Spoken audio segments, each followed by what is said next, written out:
பாப்பா வறுவல் ஆயிடுச்சா? ஃப்ரெண்ட்ஸ் சமையல் வந்து சூப்பராக ரெடி ஆயிடுச்சு. பாகக்காய் குழம்பு வச்சுக்கிறாங்க பெரியமா. அதுதான் வந்து சத்திக்கு. அது எனக்கு வேண்டாம். உனக்கு அதான் பிடிக்குது. உனக்கு மட்டன் பிடிக்காதுல்ல, அதனால பாகக்காய் குழம்பு வச்சு சாப்பிடு. நான் தண்ணி கரெக்டாக ஊற்றுனேன். பெரியமா இன்னும் ஊற்றுனது எங்கேயே குழம்பு போய் சட்டுக்குது. களிமரம் போட்டுறாத நீ.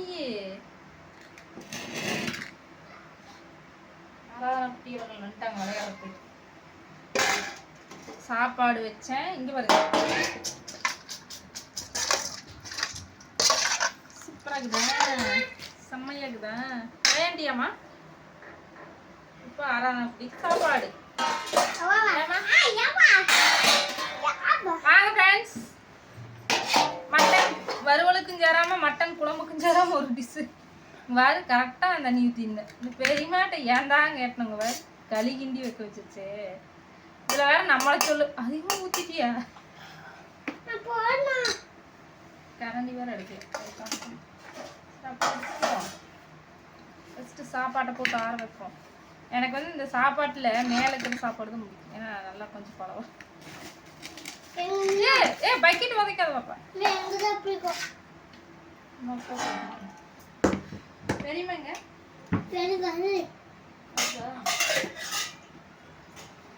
இன்னைக்கு உங்க வீட்ல எல்லாம் என்ன ஸ்பெஷல் அப்படின்னு சொல்லி சொல்லுங்க. நான்வெஜ் எடுத்தீங்களா இல்லையா அப்படின்னு அதையும். ஆமா ஊருக்கு தாயா போலாமா? நீலாமலையும் போலாம்.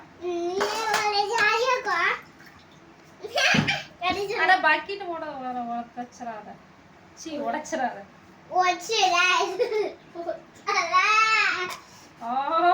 முடியல ஃபர்ஸ்டே எரியிறது தகுந்த மாதிரி இதுவே சூடு.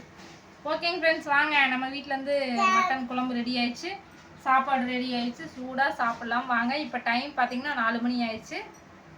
சாப்பிட்டு வீட்டுக்கு கிளம்புற கரெக்டாக இருக்குது. அங்கேருந்து வந்தோம், சமைச்சோம், சாப்பிட்டோம், கிளம்புறோம். அவ்வளோதான், பெரியவளை பார்த்தாச்சு. கிளம்புறோம். உங்கள் வீட்டிலலாம் என்ன ஸ்பெஷல் அப்படின்னு மறக்காமல் சொல்லிடுங்க. ஓகேங்க ஃப்ரெண்ட்ஸ், அடுத்த வீடியோவில் பார்க்கலாம். சப்போர்ட் பண்ணுற அனைவருக்கும் ரொம்ப ரொம்ப நன்றி. Okay, tata bye bye. அந்த பாகக்காய் குழம்பு நாங்கள் பேக் பண்ணிட்டு கிளம்பிடுவோம். ஓகே பாய்.